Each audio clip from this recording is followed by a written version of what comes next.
সুমুখে। সুপ্রিয় দর্শক, আজ আমাদের মাঝে উপস্থিত রয়েছেন বাংলাদেশ সাইক্লিং ফেডারেশনের সাধারণ সম্পাদক আবু হেনা মোস্তফা কামাল। শুভ সকাল, কেমন আছেন? ধন্যবাদ, আমি ভালো। আপনি একজন ক্রীড়া সংগঠক, প্রায় 4 দশক ধরে খেলাধুলার সাথে আপনি সম্পৃক্ত। এই অঙ্গনে কিভাবে জড়িয়েছিলেন এবং জার্নিটা কেমন ছিল? ধন্যবাদ। আমার শুরু হচ্ছে স্কুল জীবন থেকেই। ছোট সময় থেকে স্কুলে যখন পড়ি, চট্টগ্রাম শহরের কলেজিয়েট স্কুল, সেখান থেকে আমরা খেলাধুলার সাথে জড়িত। আর পাড়াতে তো খেলাধুলার সাথে দিনের অধিকাংশ সময় আসলে খেলার মাঠেই কাটাতাম। তো তখন তো আর সাইক্লিং এভাবে করতাম না, আমরা ফুটবল, ক্রিকেট, অ্যাথলেটিক্স সব খেলাতেই স্কুলে জীবন থেকেই শুরু। পরবর্তী সময়ে স্কুল পার হওয়ার পরপরই কলেজের প্রথম বর্ষ থেকেই সাইক্লিং শুরু করি। তারপরে থেকে তো একদম প্রফেশনাল খেলোয়াড় হিসেবেই দীর্ঘ সময়। আচ্ছা, সাইক্লিং বিষয়টা তো খুব ইন্টারেস্টিং। আসলে আমাদের সকলেরই মোটামুটি সাইক্লিং জানাটা দরকার, কিন্তু স্পেশালি আপনার কেন সাইক্লিং সেক্টরে আসা? সাইক্লিংয়ের এখন যেটা গুরুত্ব অনেক বুঝছি। প্রথম যখন শুরু করি তখন ভালো লাগা ছিল, তখন বুঝিনি, কিন্তু আসলে সাইকেল চালাতে খুব পছন্দ করতাম এবং সাইকেল নিয়ে স্কুলে যেতাম। সাইকেলটা খুব পছন্দ করতাম খুব ছোটোবেলা থেকেই। আমি বোধহয় ক্লাস 4-5 থেকেই সাইকেল চালাই, এবং সে সময় তো মা বাবারা সাইকেল চালাতে দিতেন। এখন তো আমরা ভয় পাই বাচ্চাদেরকে সাইকেল নিয়ে সেভাবে রাস্তায় যেতে দিই না, কিন্তু আমি খুব ছোট সময় থেকেই ক্লাস 6-7 থেকে স্কুলে সাইকেল নিয়ে যেতাম। সাইকেলটা আমার একদম ছোটোকাল থেকে একটা প্রিয় বাহন, এবং প্রতিবারই রেজাল্ট যখন ভালো হতো বাবার কাছে আবদার করতাম যে আমাকে নতুন সাইকেল দেওয়ার জন্য। বা আপনি খেলেছেন আপনার জীবনের 2 দশক ধরে। এই খেলার যে সময়টা ছিল, সেই সময়টা আপনার জন্য কেমন ছিল? খুবই মধুর একটি স্মৃতি। আমি 1984 সনে জাতীয় সাইক্লিংয়ে প্রথম পদক পাই জাতীয় পর্যায়ে। এর আগে তো স্কুলে বললাম ছোটোবেলা থেকে খেলছি। এই 84 সন থেকে তারপরে প্রায় 2 দশক যাবৎ জাতীয় পর্যায়ে ন্যাশনাল চ্যাম্পিয়নশিপে খেলেছি এবং অনেক পদক অর্জন করেছি। এর ভিতরে 7টি স্বর্ণপদক এবং অন্যান্য অনেক পদক আছে দেশের ভিতরে। আমাদের সময় তখন সাইক্লিংয়ে বিদেশে তেমন টিম পাঠাতো না, সেজন্য হয়তো বিদেশে আমি পার্টিসিপেট করতে পারিনি, কিন্তু দেশের ভিতরে আমি তখন আমার একচ্ছত্র আধিপত্য ছিল বলা যায়। আচ্ছা, এখন কিন্তু খেলাধুলাতে আমরা পুরুষের পাশাপাশি নারীদের অংশগ্রহণও দেখতে পাচ্ছি। তো সাইক্লিং সেক্টরে নারীদের অংশগ্রহণ কেমন দেখছেন? খুবই ভালো। আপনি বলতে পারেন এটা প্রায় 60-40। আমাদের ন্যাশনাল চ্যাম্পিয়নশিপে যদি 100 জন সাইক্লিস্ট থাকে, তার 40%ই নারী এবং 60% পুরুষ। নারীদের অংশগ্রহণটা আপনি কিভাবে দেখেন এবং এটা নিয়ে আপনার প্রত্যাশা কি? খুবই পজিটিভ। নারীদের যেহেতু সাইকেলটি একটি ক্রীড়া ছাড়াও বিভিন্ন বাহন হিসাবে এটা ব্যবহার করা যায়, তাহলে সে স্বতন্ত্র বাহন হিসাবে ব্যবহার করতে পারে। একজন নারী সাইকেল নিয়ে অফিসও করতে পারে, রাস্তায় যাতায়াত করতে পারে, তার জন্য এটা সুবিধাজনক।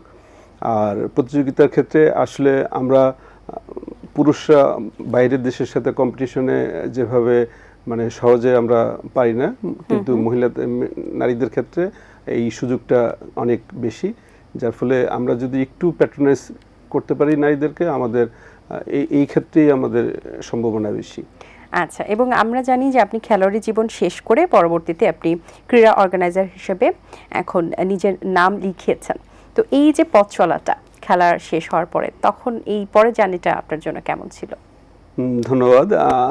সেটাও আমি খুব আর্লি এইজেই শুরু করি। আমি মূলত 2-3টা ফেডারেশনে একসাথেই অর্গানাইজিংয়ের কাজ শুরু করি। অ্যাথলেটিক্স, সাইক্লিং এবং টার্গেট বল, অন্যান্য আরও ফেডারেশনের সাথে আমি সম্পৃক্ত ছিলাম। মূলত অ্যাথলেটিক্সই বেশি আমি সংগঠক হিসেবে কাজ শুরু করি। প্রায় 90 সন থেকেই 1990 থেকে অ্যাথলেটিক্সের সাথে আসি। 1993 সনে সাব গেমসে আমি অফিসিয়াল ছিলাম। 95 সালে চেন্নাই সাব গেমসে টেকনিক্যাল অফিসিয়াল ছিলাম। এভাবে করে করে অ্যাথলেটিক্সে, পরবর্তীতে সাইক্লিংয়েও আমি জয়েন্ট সেক্রেটারি, সর্বশেষ এখন সেক্রেটারি হিসেবে দায়িত্ব পালন করছি। আচ্ছা, এখন এই কেমন দেখছেন সাইক্লিং ফেডারেশনের কাজ? সাইক্লিং ফেডারেশন আমরা দায়িত্ব নেই 2025-এর মার্চে। তারপর থেকে এই বিগত 1 বছর বা 2-1 মাস যদি আপনি ধরেন, তাহলে বলা যায় যে সাইক্লিং ফেডারেশন এখন ভাইব্রেন্ট, খুবই ভালোভাবে অনেক আমাদের ইভেন্ট আমরা অর্গানাইজ করছি। সেটা আমরা দায়িত্ব নেওয়ার পরপরই আমরা জুনিয়র এইজ লেভেলের ট্রেনিং শুরু করি এবং আমাদের জাতীয় চ্যাম্পিয়নশিপে এইজ লেভেলের খেলাগুলোকে সম্পৃক্ত করি। তারপরে আমরা ন্যাশনাল চ্যাম্পিয়নশিপ করি এবং তৃতীয় এশিয়ান যুব গেমসে বাহরাইনে আমরা এইজ গ্রুপের ছেলেদেরকে 2 জন খেলোয়াড়কে আমরা পাঠাই দেশের বাইরে। আমরা দীর্ঘদিন আমাদের এখানে টেকনিক্যাল অফিসিয়াল ট্রেনিং হয়নি। আমরা এই প্রথম গত ডিসেম্বরে মালয়েশিয়া থেকে আমাদের একজন ইনস্ট্রাক্টর এসে আমাদের এখানে টেকনিক্যাল অফিসিয়াল ট্রেনিং করান, যার ফলে এখন আমাদের প্রায় 50 জনের মতো টেকনিক্যাল অফিসিয়াল আছে, যারা এই সম্প্রতি জাপানে আমাদের একজন টেকনিক্যাল অফিসিয়াল জাপানের খেলা পরিচালনার জন্য উনি মনোনীত হয়েছেন এবং সেখানে খেলা পরিচালনা করেছেন। আমরা নতুন অনেকগুলো ইভেন্ট ইন্ট্রোডিউস করেছি আমরা দায়িত্ব নেওয়ার পরে। সাইক্লিংয়ের অনেকগুলো ইভেন্ট আছে, সেটা হচ্ছে মাঠে ট্র্যাক ইভেন্ট, রোডে হচ্ছে রোড ইভেন্ট। দায়িত্ব নেওয়ার পরে প্রথমবারের মতো গত ডিসেম্বরে মাউন্টেন বাইক হয় সিলেটের চা বাগানে। খুবই সুন্দর একটি অনুষ্ঠান সেটা ছিল। সেখানে আমাদের যে মালয়েশিয়ার একজন অফিসিয়াল ওনার নেতৃত্বে আমরা সেই ইভেন্টটা করি। এর পরবর্তীতে চট্টগ্রামে আমরা ডাউনহিল ইভেন্ট করি, এটাও প্রথমবারের মতো বাংলাদেশে হয়। সর্বশেষ আমাদের এই গত মাসে যে জাতীয় চ্যাম্পিয়নশিপ 45তম জাতীয় চ্যাম্পিয়নশিপ হলো, সেখানে আমরা জুনিয়র তো আগেই আমরা শুরু করেছিলাম, এবার মাস্টার্স মানে বয়স্কদের জন্য যারা ভেটারান প্লেয়ার তাদের জন্য আমরা নতুন ইভেন্ট ইন্ট্রোডিউস করি, যেটা খুবই সাড়া পড়ে। সবাই খুব উৎসাহ উদ্দীপনা নিয়ে এই ইভেন্টটাতে অংশগ্রহণ করে। মোটামুটি আমরা 1 বছরে অনেকগুলো নতুন কার্যক্রম হাতে নিয়ে আমরা খুব সাকসেসফুলি এই ইভেন্টগুলো করে যাচ্ছি। এখন আপনি বলতে পারেন এক কথায় সাইক্লিং ফেডারেশনের কার্যক্রম দৃশ্যমান। বাহ, খুব ভালো। এই যে বয়স্কদের নিয়ে একটা কথা বলছিলেন, যেটা করেছেন আপনি জাতীয় চ্যাম্পিয়নশিপ, সেটার পরিকল্পনা কিভাবে মাথায় আসলো যে বয়স্কদের নিয়ে করা যায়? কারণ সচরাচর এটা ভাবা হয় না খুব একটা। আমাদের আসলে একটা বড় কমিউনিটি আছে যারা সাইকেল চালায় সারাক্ষণ, রাইড করে এক জায়গা থেকে এক জায়গা যায় দূরে। সেখানে দেখা যায় যে আমাদের অনেক সিনিয়র সিটিজেন ওনারাও সাইকেল চালায়। তদুপরি আমাদের যারা খেলোয়াড়, প্রাক্তন খেলোয়াড় আমার সাথে কমিটিতে আছে বা অন্যান্য, তারা প্রায় আমাকে বলতো যে আমরা যেহেতু চালাই সাইকেল, আমাদের জন্য একটা ইভেন্ট করেন। তো সেই থেকেই সবার অনুরোধেই আমরা এবার করা, কিন্তু করতে গিয়ে দেখা গেল যে এখন এমন অবস্থা যে আগামী বছর আমাদের যদি ন্যাশনাল নাও হয়, আমাদেরকে এই ইভেন্টটা করতে হবে। সবাই খুবই উৎসাহী এই ইভেন্টটা নিয়ে। আচ্ছা, এই যে জাতীয় চ্যাম্পিয়নশিপের একটি প্রতিবেদন, ছোট্ট একটি প্রতিবেদন আমরা দর্শকদেরকে একটু দেখাতে চাই। চলুন দর্শক, আমরা সেটি দেখে আসি।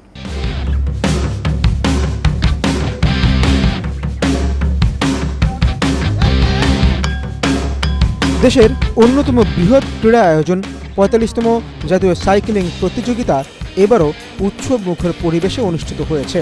প্রতিযোগিতায় বাংলাদেশ সেনাবাহিনী, আনসার ভিডিপি, বিজিবি সহ দেশের বিভিন্ন জেলা ক্রীড়া সংস্থার ২ শতাধিক প্রতিভাবান নারী ও পুরুষ সাইক্লিস্ট অংশগ্রহণ করছেন।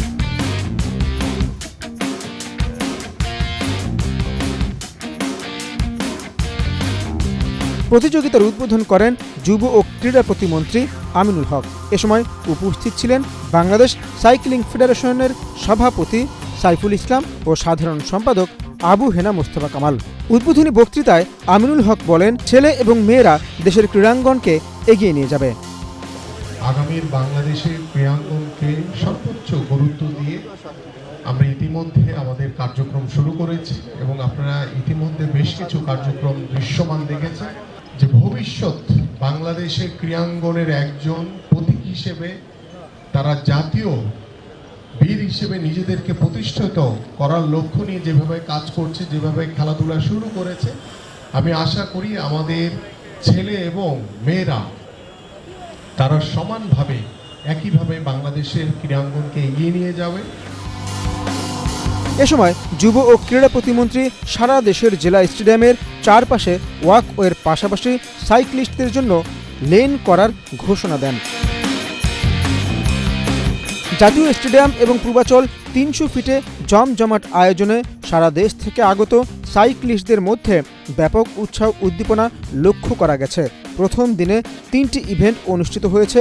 বিজয়ীদের হাতে পুরস্কার তুলে দেন যুব ও ক্রীড়া প্রতিমন্ত্রী আমিনুল হক।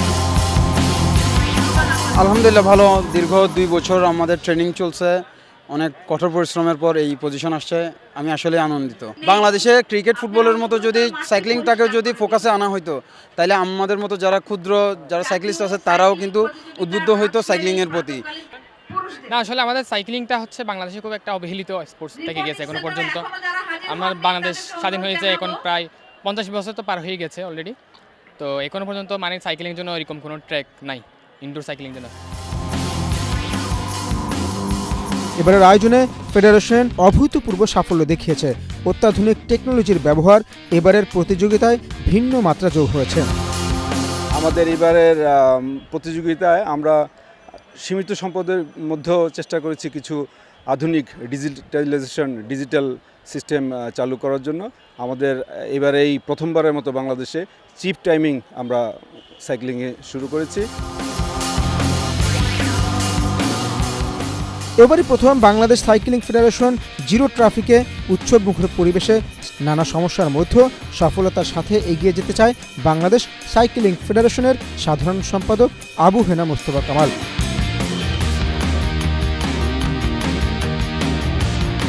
45তম জাতীয় সাইক্লিংয়ের শিরোপা অক্ষুণ্ণ রেখেছে বাংলাদেশ সেনাবাহিনী। 3 দিনব্যাপী টুর্নামেন্টে 12টি স্বর্ণ জিতে সেরা হয় তারা। 6টি স্বর্ণপদক জিতে border guard Bangladesh, BJP runners up এবং 1টি করে স্বর্ণপদক জিতে তৃতীয় হয় বাংলাদেশ আনসার ও গাজীপুর জেলা।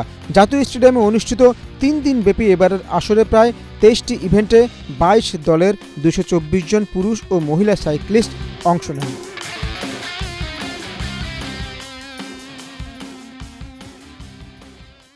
বাহ, সবার অংশগ্রহণ বেশ ভালোই লাগছিল দেখতে। এবার প্রতিযোগিতায় অনেকগুলো দিকই রয়েছিল, বাট যদি বলি বিশেষত্ব কি কি ছিল? ধন্যবাদ। বিশেষত্ব বলতে প্রথম যেটা হচ্ছে আমরা ডিজিটাল যুগে পদার্পণ করছি, সেটি হচ্ছে আমাদের যে সাইক্লিং বা অ্যাথলেটিক্সের খেলাগুলো হয় হচ্ছে টাইমিংয়ের উপরে। তো এই টাইমিংগুলো আগে আমাদের হ্যান্ড টাইমিং স্টপওয়াচের মাধ্যমে নেওয়া হতো, সেক্ষেত্রে আমরা একুরেট টাইম পেতাম না এবং বিভিন্ন সমস্যা হতো। এটার কারণে আমরা এবার চিপ টাইমিং, অত্যাধুনিক বিশ্বের অন্যান্য জায়গায় আমাদের ইন্টারন্যাশনাল ইভেন্টগুলো যেভাবে হয় চিপ টাইমিং, মানে প্রতিটা সাইকেলের মধ্যে একটি চিপ লাগানো থাকবে। এটা সেন্সর ক্রস করে যখন যাবে তখন এটা অটোমেটিক তার টাইম এবং তার প্লেস সব কিছু কাউন্ট করবে। মানে সেখানে একজন অফিসিয়াল না থাকলেও কম্পিউটার বলে দেবে যে এই খেলায় কে ফার্স্ট সেকেন্ড থার্ড হচ্ছে এবং কার কত টাইম। বাহ, খুব ভালো। এখন তো বিশ্বকাপ চলছে, ব্যক্তিগতভাবে আপনি কোন দল সাপোর্ট করেন? আমি ব্রাজিল। বাহ, খুব ভালো। আচ্ছা, বিশ্বকাপ নিয়ে এবারের কি প্রত্যাশা রয়েছে, বা এই উত্তেজনা যে খেলাধুলাতে যেটা হয় মাঠে তো একটা ক্রেজ থাকে এবং প্রত্যেকটা প্রতিযোগিতায় কিন্তু অডিয়েন্সদের আরো বেশি আগ্রহ থাকে যে আমার দল কেমন খেলছে বা কেমন হচ্ছে প্রতিযোগিতাটা, তো এই বিষয়গুলো কেমন লাগে আপনার? হ্যাঁ, আমার দল ব্রাজিল ভালো করুক এটা তো চাই, কিন্তু পাশাপাশি যেটা আসলে এখন আমাদের চাওয়া উচিত সেটা হচ্ছে আমাদের এশিয়ার টিমগুলো কেমন করছে। তো আমরা রিসেন্ট পাস্ট আমরা দেখে আসছি যে আমাদের এশিয়ার টিমগুলো ভালো করছে, তার ভিতরে জাপানের খুবই সম্ভাবনা। আশা করি যে এবার জাপান আরও ভালো কিছু করবে, চমক দেখাবে, সেই আশা করছি। অবশ্যই। আপনি একজন খেলোয়াড় হিসেবে ব্রাজিলের খেলার কোন ধরনটা আপনার ভালো লাগে? ব্রাজিলের হচ্ছে ইন্ডিভিজুয়াল স্কিল খুব, এটা দেখার মতো, চোখের যেটা দেখে শান্তি। ইউরোপে বা অন্যান্য জায়গায় এখন হচ্ছে টোটাল ফুটবল, আপনি ইন্ডিভিজুয়াল স্কিলের আসলে খেলা এখন আর নাই, ওয়ান টাচ টু টাচ খেলা চলে গেছে। কিন্তু তারপরেও ব্রাজিলের খেলোয়াড়রা এখনও যেটা ধরে রাখছে, যেটা দেখতে খুব দর্শক আনন্দ পায়, ইন্ডিভিজুয়াল স্কিলগুলো, এগুলো দেখতে খুব ভালো লাগে। সরকারের যে ক্রীড়া কার্ড দেওয়া হয়েছে সেটি সম্পর্কে এবং ক্রীড়া ভাতা দেওয়া হয়েছে, তো এইটা নিয়ে যে ক্রীড়া অঙ্গনে যে একটা প্রভাব পড়েছে সেটা কেমন? জি ধন্যবাদ। এটা খুবই ভালো একটি উদ্যোগ।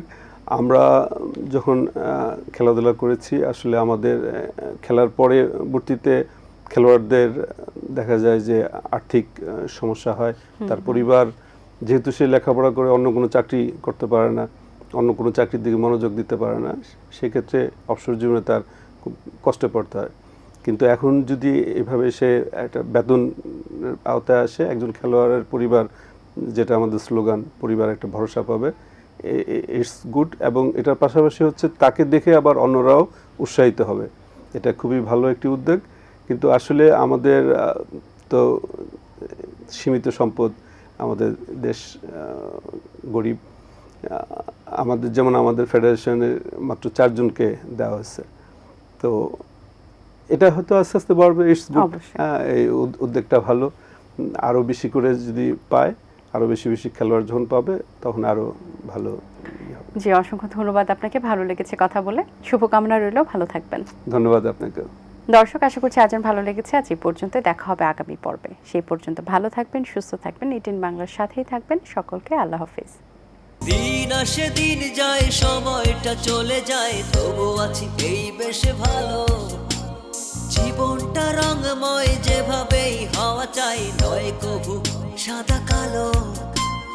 এই আশাতে স্বপ্ন ভাসে, সুখ হাসে চোখে মুখে, চায়ের চুমুক